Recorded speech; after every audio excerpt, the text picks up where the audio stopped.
destiny is in our sights. America's future is in our hands. And the best is yet to come.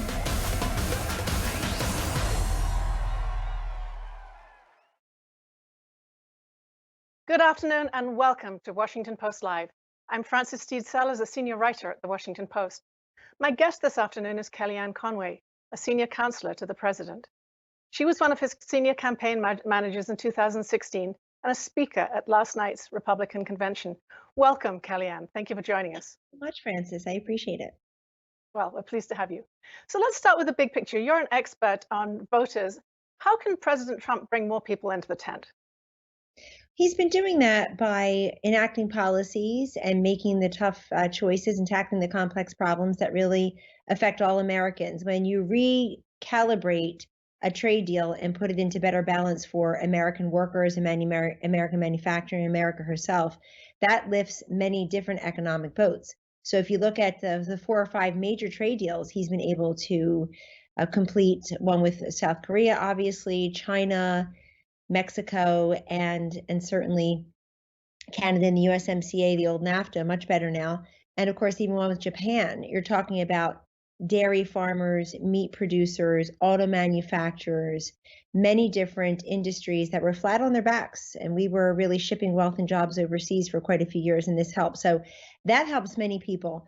Also, when the president created a booming economy, you saw the historic numbers of unemployment. Everybody knows the numbers. We'll talk about them tonight. But the fact is that economy, only the person who created that economy can rejuice that economy, and he's working on that. Also, when the president talks about school choice and education freedom and opportunity scholarships, the way the vice president talked last night and a number of us continue to fight for, that is an area that is in stark contrast to the other side, where you've had the last 2 Democratic presidents be against DC Opportunity Scholarships, which help communities of color, most of all, help these kids have a better chance, just a different choice for their parents to put them in a school that serves their needs better. They should not be restricted by their zip code or their socioeconomic status to help decide where they can go to school. And so when this president says education freedom, let the money follow the child, that is very beneficial as well. I think, Frances, having the NATO countries commit to over $130 billion additional for providing for the common defense through NATO is a huge achievement that only this president could have done. And of course, over $400 billion of a commitment going into the future. So there are many ways he's done that. I also think that the attacks and the invective that we heard in the Democratic National Convention have been really minimized. They've been at a much lower level, lower volume in this Republican National Convention, where we have been showing people the Maine lobsterman, the logger from the Midwest, certainly the dairy farmer from Wisconsin, the folks who have been pardoned by Donald Trump, or who frankly have stopped languishing in prison long after they paid their debt to society, or languishing on drugs long after they first sought help. So it's been a president who's trying to work for all people. And I think in 47 months, he's been able to show what he can do much more than Joe Biden in 47 years. We were hit by a once-in-a-century global pandemic, a dual medical and financial crisis. And I can tell you that beginning in February, we were working around the clock in the White House on that 7 days a week, including the president, and surging supplies, cutting off travel from China and then Europe on March 11th, a very big deal. There's no evidence that other leaders would have done that. In fact, the other guy who wants to be the president said it was xenophobic. So even nonpartisan experts said that helped save many lives. And now just finally, we're on the fast track, Operation Warp Speed, to develop therapeutics and indeed 6 different vaccines, Frances, many of which are in the final clinical trials phases, because we're trying to mitigate the damage of COVID-19 on the way to eradicating it through a vaccine.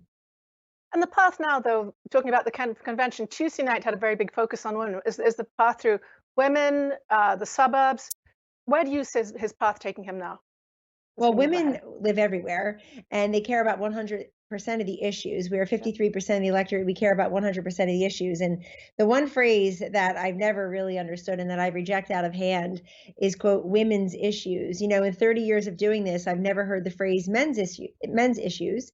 And the reason you don't hear about men's issues is the idea is that men can handle all the issues. They can talk about war and foreign policy and national security. They can talk about trade deals and the G7 summit, and they can discuss energy policy internationally, but maybe women should just handle the healthcare and social security and abortion and kid stuff. And that's pretty insulting to women. And I think that's why, in large part, you don't hear at this convention what I heard in all the past conventions from the Democrats, which is a woman's right to choose, abortion, abortion, women's right to choose. It was conspicuous by its absence last week, even though they've already been endorsed by Planned Parenthood. And I think part of that is our culture has shifted. People are very uncomfortable with the Democratic Party platform, including many women, very uncomfortable with the Democratic Party platform that is so rigid and unforgiving that it basically says abortion anyone, anytime, anywhere, no restrictions, no regulations, even though we have people surviving outside of the womb at 24, 25 weeks and going on to have a healthy life. We have people really wrestling with the science and the medicine that they see in front of them and recognizing that abortion, the 7th, 8th, 9th month, is not really where they are, even though they call themselves pro-choice. So that's attractive. And look, for women, women seeing is the first step toward believing. This is a president who has elevated women in business and in government for decades. But beyond that, his policies have helped women. I call him the healthcare president because he took action on pre-existing conditions recently, is committed that his healthcare plan will cover it. And I've seen the beginnings of that, actually the middle of that, and it will. He also has reformed the way seniors pay for insulin, $35 maximum copay.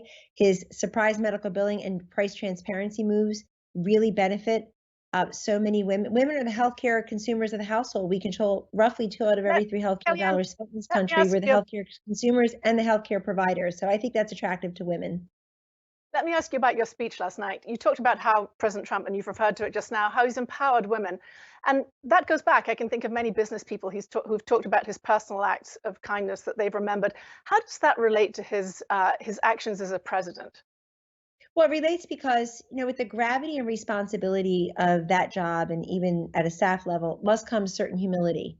And the humility comes in understanding, as I said last night, that it's so easy in America today, Francis, to focus on those who have so much more than us. But our responsibility is to focus on those who have far less than us. And he has done that time and again, really giving people a hand up and a second chance.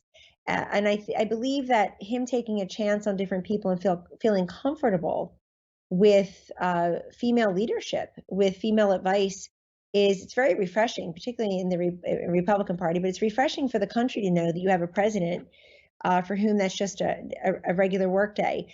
I also think that it means he takes the counsel of people whose experiences are much more relatable to the population that he's serving. This is the president who, as a candidate, promised to help the forgotten man, forgotten woman, and I would add forgotten child, and has made very good on that promise. Donald Trump is an outsider. He's the first president in American history to have neither former political nor military experience. And he really fit the bill of what Americans are telling pollsters for a very long time, Francis, which is, I want somebody who has a ton of experience, who's never held political office.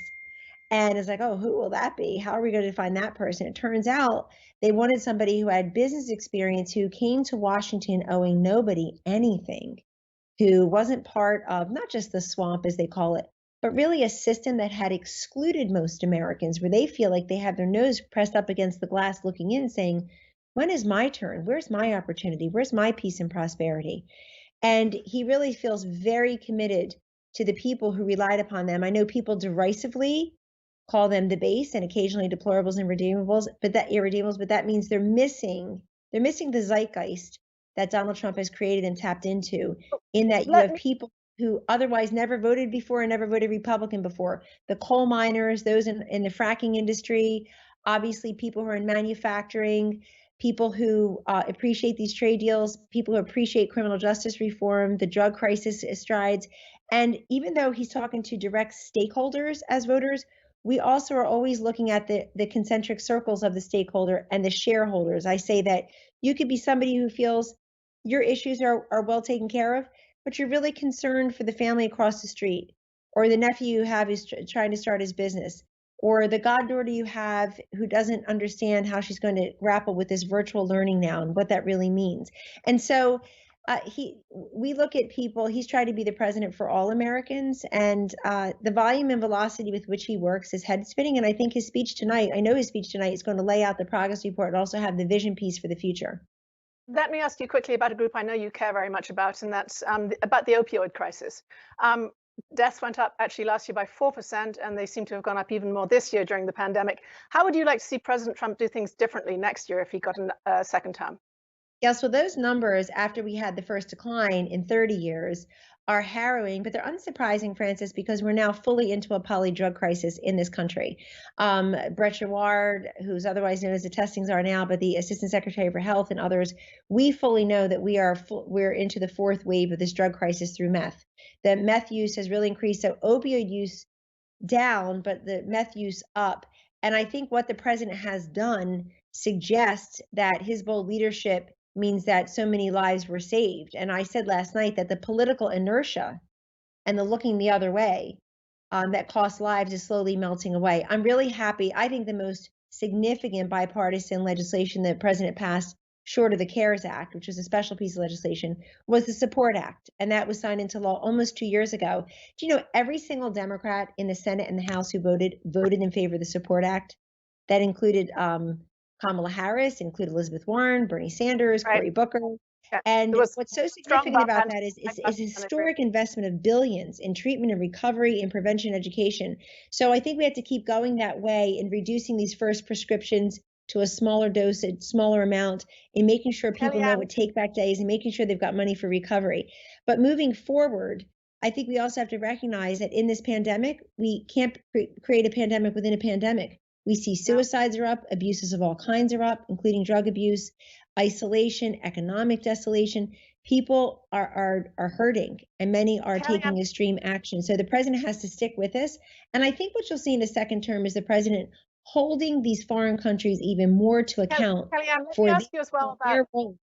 Yes. You have the president's ear in the way that many people don't. Is he pleased with the convention activities? Has he confided with you about He's how it's highly going? pleased. I took probably my last ride for now on Marine One with the president and the first lady last night. We went to Fort McHenry together to watch the vice president deliver his remarks. And we talked a great deal, but we talked about many things. We talked about the convention particularly. We always wanted this to be the People's Convention. I'm one of a small team that has had some visibility into and authority over the State of the Union guests for the last 4 years. Francis, no guest has ever leaked.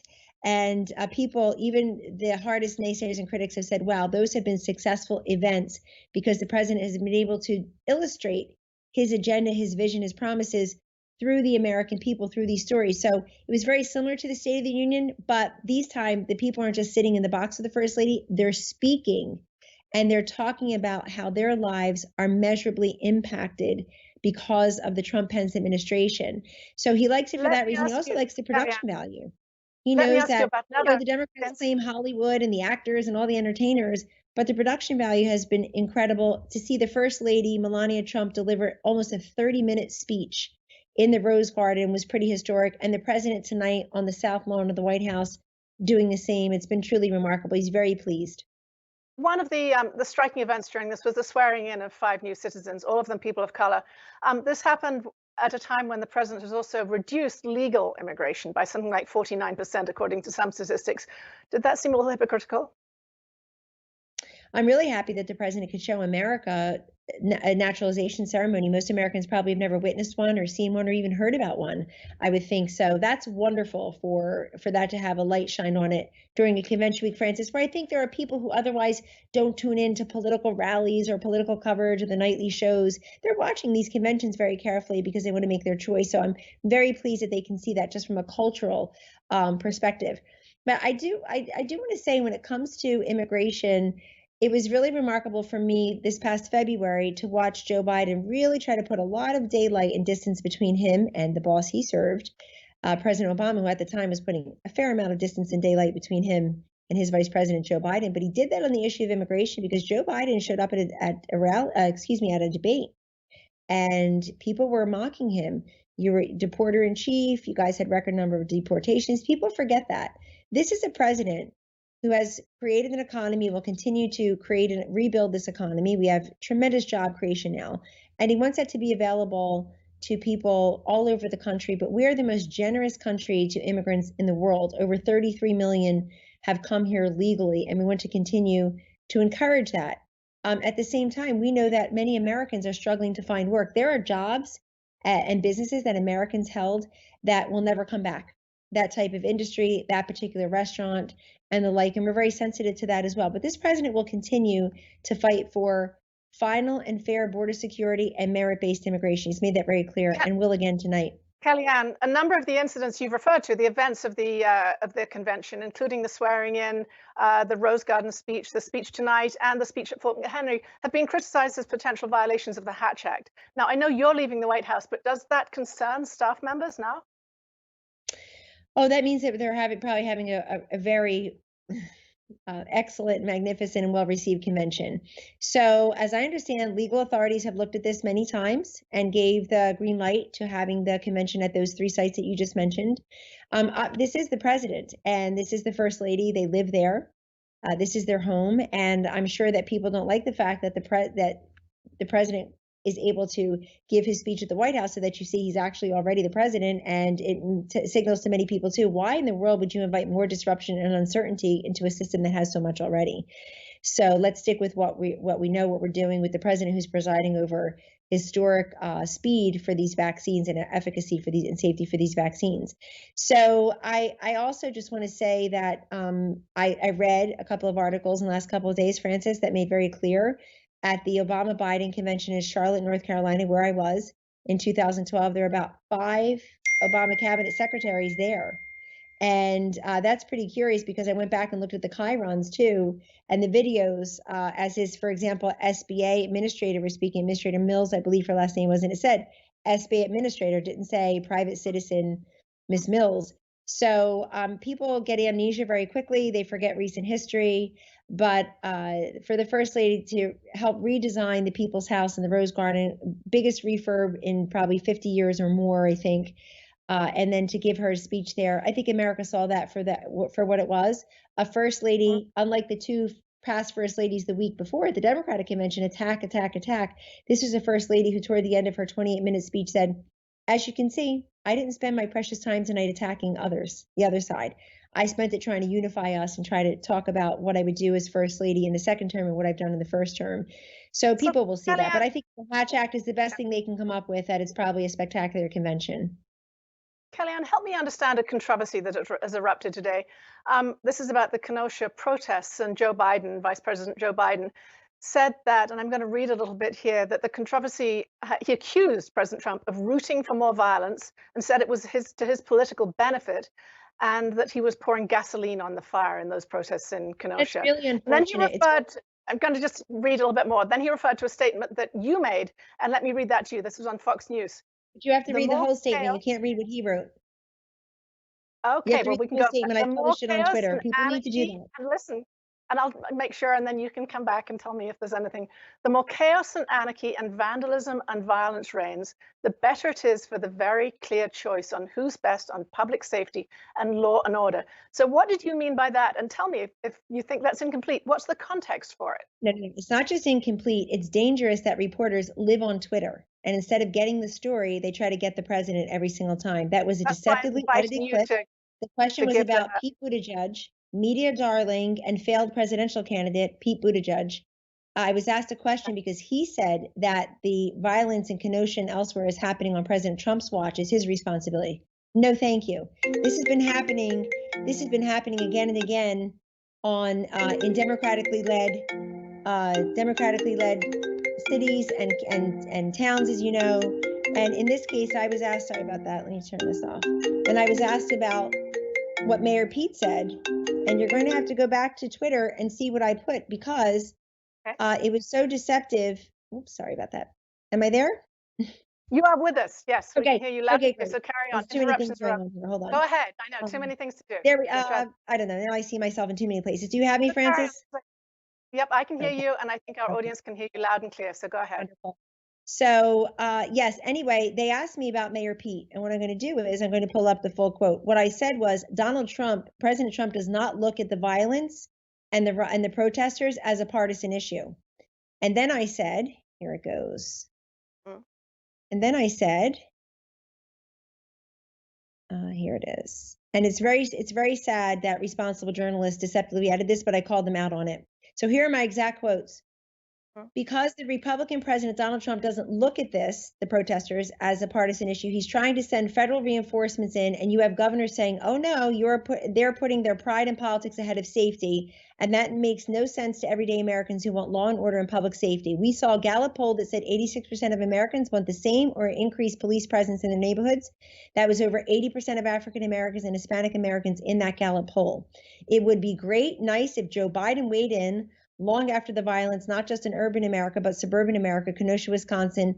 Nice that he weighed in. Maybe he should go there and see on the ground. I said, so he and Mayor Pete can see what is happening. It's not Donald Trump's watch. He's trying to get law and order restored. But I don't think Joe Biden will go to Wisconsin because the last time a Democratic nominee went there was 2012. Then I said, I also noticed there was a quote today from a restaurateur in Wisconsin saying, are you protesters trying to get Donald Trump reelected? He, meaning the restaurateur, knows full stop, and I guess Mayor Pete knows full stop, that the more chaos and anarchy and violence reign, the better it is for who is the clear choice in public safety and law and order. So that's the full, actually it's even more full than that.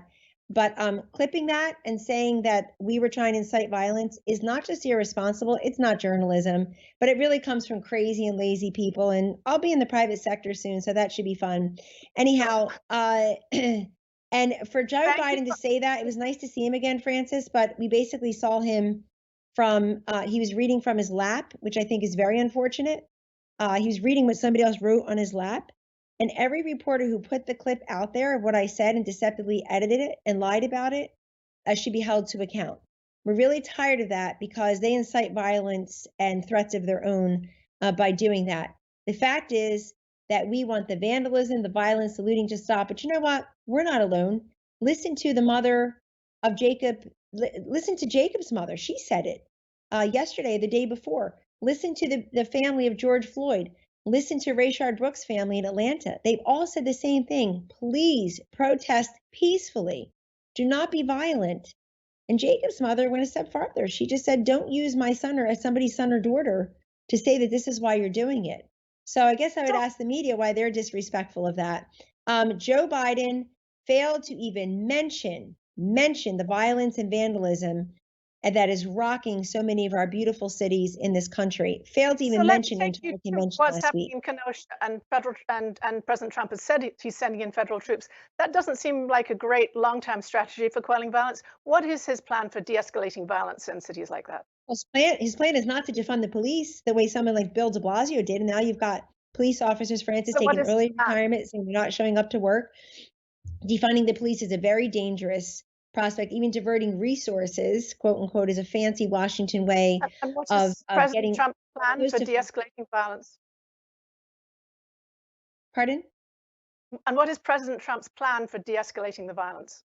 Well, he's offered to help. These are state and local matters. He's offered to send the federal troops to help.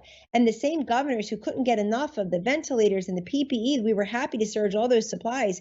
They wanted to send this and that. Of course, we did it right away. We want to help Americans through the pandemic. Are saying, no way. I got to put my pride and my politics before public safety. Why are they saying no to extra help to try to quell this violence and this vandalism? But if you look, you've got mayors all across this country saying, oh no, we're just having a little garden party. Oh no. And then they won't let the protesters on the street where they live. And then they're saying, wait, we need the police to come back in. That didn't work out. So Kellyanne, is President Trump planning to make a statement on the shooting of Jacob Blake? Possibly. He certainly will be addressing this issue very broadly and what's been happening recently. And I'll just tell you this, Francis, the vice president did that last night. I was there and I saw the crowd spontaneously erupt in standing ovations and applause a few times. But certainly when he was talking about the thin blue line that will always stand with law enforcement. Look, this is an administration that has more generously resourced and more deeply respected those who are keeping us safe, whether they're law enforcement, military, veterans. That was not done in the Obama-Biden administration, and everybody knows that.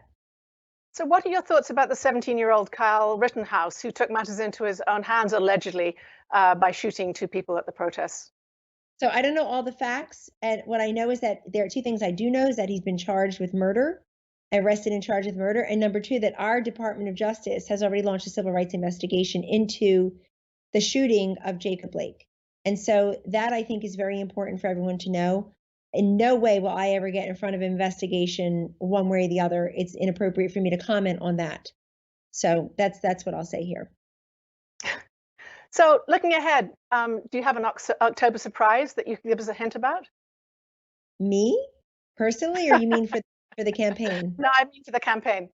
Oh, well, I think there will be several, and there will be several that people will attempt against President Trump, but they'll probably just say the same things they always say. It seems like one speed, one gear, one volume these days, one note for sure. I don't know if Biden or Harris will ever take another question from the press. I can't believe you and the press don't care about that. It's an affront to democracy. So maybe the October surprise is Kamala Harris or Joe Biden taking a question from the press. And not just the softballs, like a really tough question from the press that even staffers in our White House take, let alone the principals who are on the ballot. But Francis, I believe that we will continue to focus on this global pandemic. It's a dual medical and financial crisis, the unrest that we see around the country, but also this president rebuilding the economy is going to continue to tout what has been a Tax Cut and Jobs Act that has led to millions of Americans receiving bonuses, raises, child care tax credit, job security. We want to help the job creators, job holders, and job seekers all at the same time. I think the president will continue to deal with his counterparts around the globe. And then also, this president is going to show, including tonight, let alone October, the choice, the real contrast that we have. I think there's a tremendous clear-cut choice between the vision for America of these two candidates. Joe Biden is trying to fit into a party that left him many, many years ago, probably a dozen years ago. His own party didn't want him. He had 22 other Democrats trying to stop him from being the nominee. So that's kind of troublesome. And the president's going to continue to say he's going to take tough action against countries that are hurting America, and that includes China. Kellyanne, you worked very closely with Michael Cohen for a long time. He has a book coming out titled Disloyal. He went from a true loyalist to somebody who's a great critic of the president. Do you or the president have any concerns about what might be in that book? I haven't discussed that book at all with President Trump, not whatsoever. So you have no concerns. And how about Bob Woodward's upcoming book, Rage? The president gave several interviews to... Did you sit in on any of those? Bob Woodward. I sat in one that I recall. I sat in 17 or something. I think giving presidential access to an author is good, and I hope that Mr. Woodward will quote the president directly. And but I think, look, books are, you get more of an advance, you get higher return. We've seen that very recently. If you can zing people in power, no author or no one book notwithstanding, these books are never fact checked. They're fact checked after the fact, and people run as they do on Twitter. Same thing. They are their own fact checkers, their own editors. They run with whatever is salacious. And I saw recently with the John Bolton book, I thought it was very amusing that most of Washington, who never liked John Bolton, didn't care much for him, didn't respect him much when I did and worked with him, all ran to repeat exactly what he was saying in his book. So people should recognize that works both ways. That works all different ways. But what I think is most important is that the president's voice and choices are expressed and explained in his speech tonight to the country and the world at his own convention, and then also in those debates. Very, very concerning today. I don't know if I wake up in the old Soviet Union or the great United States of America when I see the powerful, highest ranking woman in American politics say there's no reason to have for Joe Biden to debate Donald Trump. What an affront to democracy. Well, what an insult to the voters. Why not just call them deplorable and irredeemable and backward? A final question. We're running out of time, but a final question for you. Democracy demands debates. I know you're going to be leaving the White House, but do you have a book you're planning to write? Yes, I absolutely will write a book in the future and a sequel. And tell me what it's going to be about. Of course I can't do that. But I'm also not focused on that right now. I'm wrapping up my work at the White House, and I don't have any announcement right now. And it's nothing that I've been so focused on that it's detracting me from my work. But I've got a good book or two inside of me, and they'll be very different from the ones that are out there. Well, we're looking forward to hearing more about them. And I want to thank you very much for joining us this afternoon on what I know is a very busy time. Books are algebra books and world history books and religion books with the kids. So I'm So- going to invest in leisure wear, Francis, and hover over my kids as they hover over their computers. So thank right. you. So you're going to be, it's all going to be from home. You're not getting them back into school. Not at the moment. They're not doing that anytime soon, and that is the new normal. And I've always been there for them, and this time I'm going to be there with them because during the spring and the pandemic, I was at the White House practically every day doing what I could, as all parents and particularly moms across the country are trying to do their best too.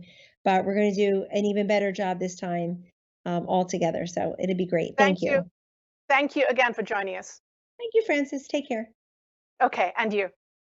Thank you, everybody, for joining us. Tomorrow morning at 9 a.m., my colleague Jonathan Capehart will be back, and that will be for First Look. And he'll be with reporters Michelle Lee and Glenn Kessler and columnists Henry Olson and George Will. This is Washington Post Live. You can get more details of our programming at washingtonpostlive.com, where you can also register. I'm Frances Steed Sellers, and thank you.